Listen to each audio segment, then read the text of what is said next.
Viewers, আজ আমি original জালালি কবুতর কিভাবে চিনবেন সে সম্পর্কে আলোচনা করব। এখানে আমি শারীরিক বৈশিষ্ট্য এবং আচরণগত বৈশিষ্ট্য এই দুই বৈশিষ্ট্য নিয়ে বিস্তারিত আলোচনা করব। আশা করি এই ভিডিওটি আপনারা পুরোটা দেখলে কখনো জালালি কবুতর চিনতে আপনাদের আর অসুবিধা হবে না।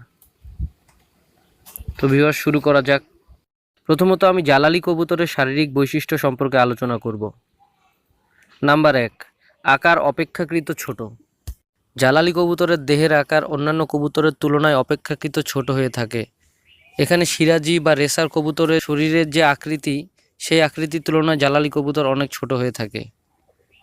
নাম্বার 2, হালকা পাতলা গড়নের। জালালি কবুতর হালকা পাতলা গড়নের হয়ে থাকে, তবে জালালি কবুতর অনেক শক্তিশালী হয়ে থাকে। নাম্বার 3, ঠোঁট চিকন ও লম্বা। জালালি কবুতরের ঠোঁট অপেক্ষাকৃত অন্যান্য কবুতরের ঠোঁটের তুলনায় চিকন ও লম্বা হয়ে থাকে, যেখানে হোমা